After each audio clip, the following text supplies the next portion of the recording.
Well, good morning, everyone, and thank you all for tuning in to this morning's conversation. I'm Congresswoman Lori Trahan, and I'm thrilled that you've taken the time to join us for this timely discussion about affordable health care coverage here in Massachusetts. I say it's timely because today is actually the 14th anniversary of the Affordable Care Act becoming law. In 2010, President Barack Obama signed the ACA to expand access to high quality, affordable health care for millions of Americans. That includes folks with pre-existing conditions like my dad, who was diagnosed with MS while he was in his 40s, raising 4 girls and working as a union iron worker. Before the Affordable Care Act, insurance companies were overcharging or outright denying folks like my dad the coverage that they needed in order to access even the most basic treatment. But the ACA changed all of that. And we've seen the impact of this law here in Massachusetts, thanks in large part to the Health Connector. As we speak, the Commonwealth has the lowest uninsured rate of all the states in our country. And since 2014, the Health Connector has provided health or dental coverage to more than 1 million people across Massachusetts. That's remarkable. We are a shining example of what can be accomplished under the Affordable Care Act. And we built on that success during the pandemic, by making it easier to get and keep your coverage. But since the public emergency ended and those expansions expired, folks have been understandably surprised to learn that their coverage lapsed. That's what we're planning to talk about today. Why that happened, what you can do to get covered again, and how you can prevent another pause in coverage in the future. And I couldn't ask for a better guest to help us answer all those questions. Audrey Morris Gasteyer is the executive director of the Massachusetts Health Connector, and she brings a remarkable depth of experience to this role. Prior to her appointment to this role last March, Audrey served as the Health Connector's Deputy Executive Director and Chief of Policy and Strategy. And in her spare time, I'm not sure how she has any, but Audrey is also an instructor at Harvard University's T.H. Chan School of Public Health. We are so lucky to have her here with us. Welcome, Audrey. Thank you so much for having me, Congresswoman. And it's a real pleasure and privilege to be here on the Affordable Care Act's birthday. Yes, I know. It is a day to celebrate. And thank you for being here. I want to be respectful of your time. It is a Saturday. You're so generous to share your Saturday with us. So let's just jump into questions that I think are on people's minds. First, could you tell us more about what services the Massachusetts Health Connector provides for residents? How did the organization start and how has it grown? Absolutely. So the Health Connector is Massachusetts's official health insurance marketplace or exchange. So sometimes you might hear those terms used interchangeably, but really all that means is we're the place where anybody who needs affordable health coverage in the Commonwealth of Massachusetts can come and access it and make comparisons between different options they have available to them. And importantly, it's the only place you can come to get financial help paying for that health coverage. So we talked about how it's the 14th anniversary of the Affordable Care Act, but the Health Connector actually goes back even further. We were created back in 2006 as part of Massachusetts's own health reform law. And the reason the Connector was created, exactly as you noted, in the olden days, when people didn't have health coverage through a job or some other program, whether it was Medicare or Medicaid or the VA, it was really challenging to find your way to health coverage that would protect you and that would be affordable to you. So the Health Connector was really created to bridge that gap and make sure that there was a place where people could go, that coverage could be available to them, that they could easily understand and compare. It was really like pre-vetted for people, making sure it covered all of the essential benefits we would all want our coverage to have. So we were created back in 2006, and our health reform effort was so successful here in Massachusetts that it became the model for the Affordable Care Act when President Obama and Congress at the time were looking for models and how to expand health coverage across the whole country. So in 2010, that law was passed on today's anniversary, 14 years ago. And then in 2014, marketplaces and exchanges, just like the Health Connector, opened all over the country. So that model was really nationalized. So we've made changes since we were created back in 2006 in order to sort of update along with the Affordable Care Act. But what we are at the end of the day is a marketplace or exchange for people to access affordable coverage. We're an Affordable Care Act marketplace, and we now serve over 300,000 Massachusetts residents today and growing. And we can talk about why we're growing. It links to exactly what you teed up with some of those changes since the pandemic. We are at our high water mark. That's the most people we've ever covered at one time. And exactly as you noted, when we look back over the last decade or so, 1 million people in Massachusetts have counted on the Health Connector as their source of coverage. So even though we've got 300,000, there's many more people out there who've needed us when they were between jobs or their life circumstances were changing. So that's a really important part of what marketplaces and exchanges do, is they bridge gaps for people. Many of the people we cover will be with us for many, many years. For other people, they may need us for 6 months in between jobs or just after moving to Massachusetts. And we're really here to take all comers and make sure anybody who needs health coverage has it. Well, I know today we're celebrating the passage of ACA, but it really is remarkable how Massachusetts has been a pioneer so far. Before the passage of ACA, and it's hard to even imagine what healthcare coverage was even like before the Health Connector was set up and offering just more options and accessibility for Massachusetts residents. It's incredible. But we do want to get to some of the expansion and some of the questions. I mean, for those folks who don't know, under the COVID-19 public health emergency, when the federal government made state Medicaid programs more accessible to the public, we saw the highest numbers of MassHealth enrollment with an estimated 2.3 million recipients. It's a 31 increase from 2000. However, when the federal emergency declaration expired almost a year ago, thousands of patients were dropped from the program. In your opinion, what are the most significant struggles that you have seen with accessing Health Connector coverage? And what do you want folks in Massachusetts to know about those changing policies? Sure. It's a great question. There has been a lot of change in the health coverage landscape over the last several years. So first, before I get into what those challenges are and what people should do about it, just to level set. So as I talked about, the Health Connector is the state's official health insurance exchange or marketplace. So where anybody can come and get coverage. We are also integrated with our state's Medicaid program, which is known as MassHealth. And Medicaid typically serves low-income folks or people who have certain categories, whether it's disability or other types of conditions. And we share an application and a system with MassHealth. So that's fantastic. And it's not true in every state. So what it means is when someone comes and applies for health coverage through MassHealth or the Connector, it's actually one door and you can get determined eligible for either depending on your income or your circumstances. So it makes life easier for people. So when we talk about the changes that happened in the pandemic, so the country, when COVID started, made the decision that we wanted to take extra steps to make sure people had health coverage during that time because, of course, there was a pandemic bearing down on us and we wanted to make sure people had that access.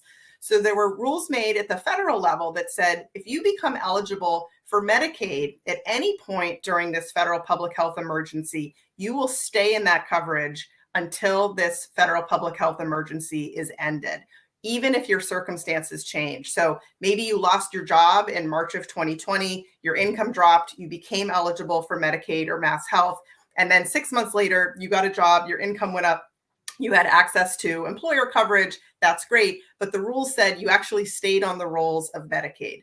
That was true in Massachusetts. It was true across the whole country. So it was really good policy. It kept people protected. But of course, it's a huge undertaking when that federal public health emergency ended last spring, because Medicaid programs then needed to go through all of their rolls of all the people covered in them. And as you said, it was the largest number of enrollees that had ever been on MassHealth Medicaid here in Massachusetts, and that was true across the country. So Medicaid programs were given 12 months to go through everybody in their program and determine whether they remained eligible for that coverage or whether they needed to go somewhere else for their coverage. So Massachusetts started that process last April, and Massachusetts, I think, has approached it really trying to prioritize keeping people in MassHealth coverage if that's really where they belong. Different states have approached this differently, but a lot of resources were put into trying to reach out to people and say, we need you to update your information. We need to know your latest income or your latest life circumstances so that if you really do remain eligible for MassHealth, we can keep you in it. So that process started throughout the course of last year, and we're kind of in the final stretch of it. It's been staggered. But the result of it, as you note, is that there have been many people who have lost their MassHealth coverage and then need to take an action in order to line up their next source of coverage. Because having health coverage is really vital. It's important for people, for your healthcare access and your family's healthcare access, for your financial protection, your economic security. So the good news is in Massachusetts, so going back to the fact that MassHealth and the Health Connector are linked and share an application and eligibility system, when people have lost MassHealth over the last year, they immediately also find out if they're eligible for the Health Connector. And so the good news is we've got over 100,000 people who lost MassHealth, but now have health coverage through the Health Connector because they could sort of seamlessly transition between the two.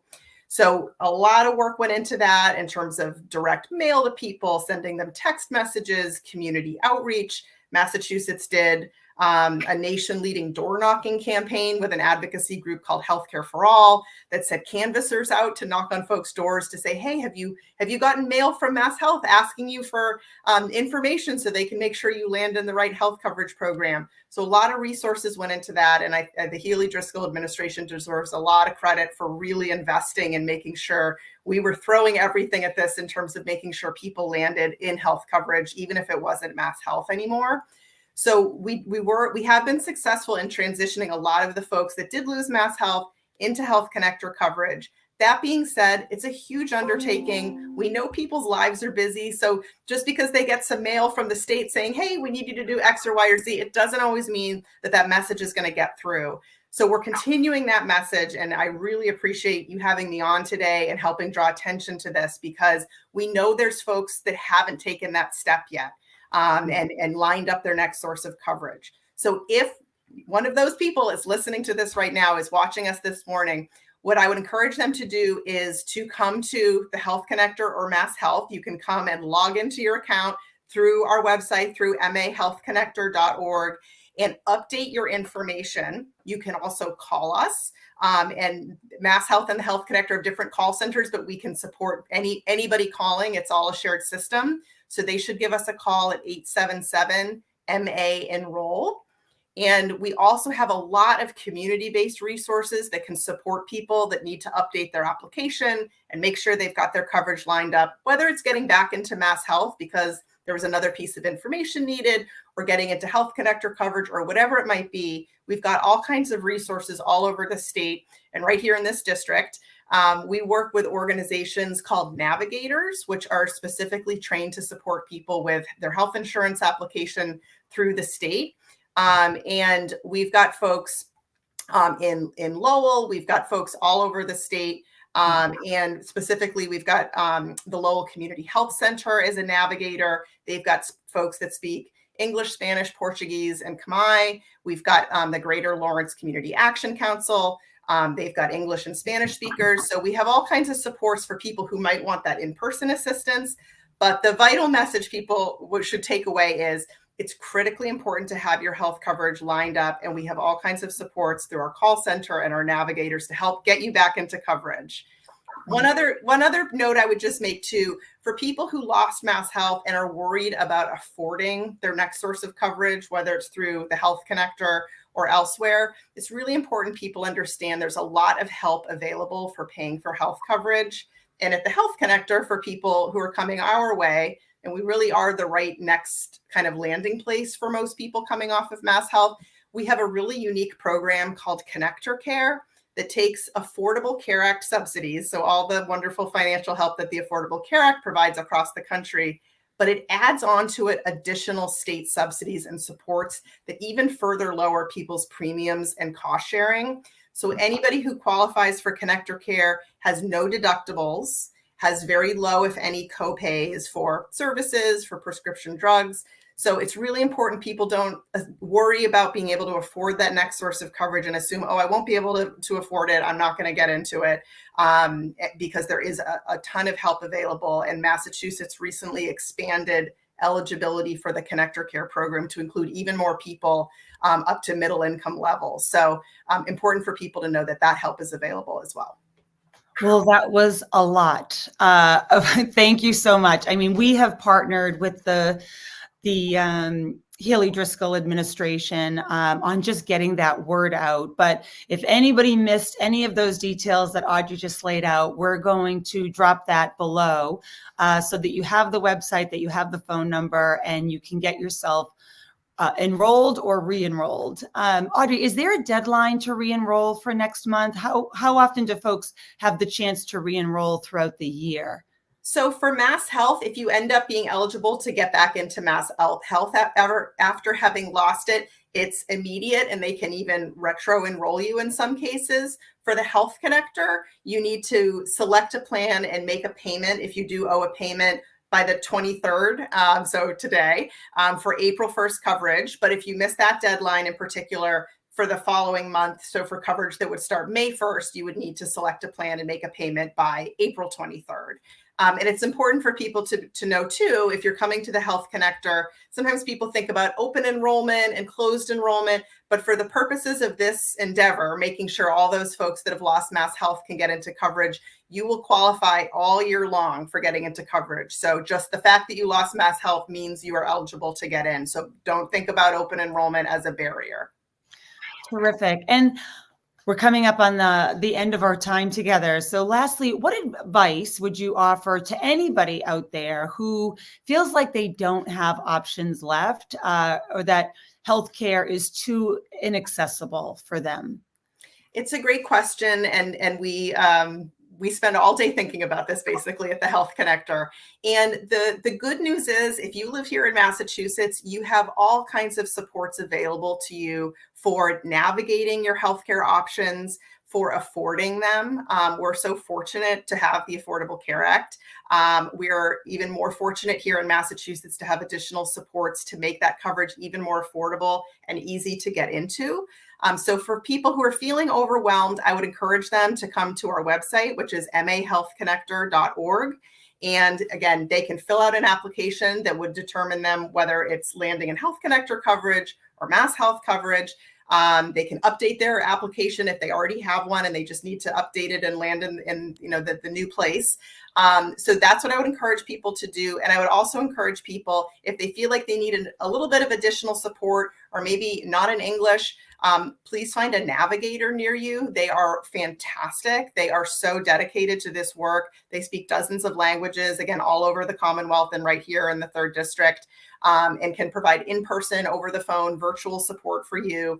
So there's all kinds of logistical support, available for you to help get you into coverage. And the other thing I would remind people, as I noted, is the affordability support we have in Massachusetts is unparalleled compared to the other 49 states in the country. The Connector Care program, which is really our flagship affordability support program for people's coverage through the Health Connector, was expanded by the Healy Driscoll administration effective this past January. The previous income limits for that program, just to kind of put some examples to it, for an individual was someone earning about $43,000 a year, a family of 4 earning about $90,000 a year. Now an individual earning up to $73,000 a year, or a family of 4 earning up to $150,000 a year can qualify for that help. Again, that means lower premiums, no deductibles, low, if any, cost sharing. So that's a huge investment that the Commonwealth has made in making sure people can not only get into coverage, but then they can afford to use it and don't need to be worried about medical debt or foregoing care due to cost. So those are the big messages. There's lots of help available with the kind of the enrollment process and that kind of logistical support, as well as affordability support that the Commonwealth has made investments in to make sure you can afford to get into coverage and afford to use it. Which truly makes Massachusetts the best place to live and work and raise a family. So first, thank you so much, Audrey. You've proven how committed you are to extending and making more accessible healthcare coverage. And you've been so generous to carve out time from your weekend to join us for this important discussion. I know I speak for everyone who is tuned in this morning when I say how much we appreciate your expertise and the work that you're doing for families across the Commonwealth. And of course, thank you to everyone for tuning in today and learning more about these issues and getting a glimpse into some of the efforts here in Massachusetts to make sure folks are covered. If you have questions about what we touched on during this conversation or would like to learn more, please don't hesitate to drop a comment in the chat so that we can get right back to you. And I look forward to keeping all of you updated on what we're working on in Congress and locally to lower healthcare costs and ensure that families have the health coverage they need. Thanks again for joining us, and we'll see you soon. Thank you.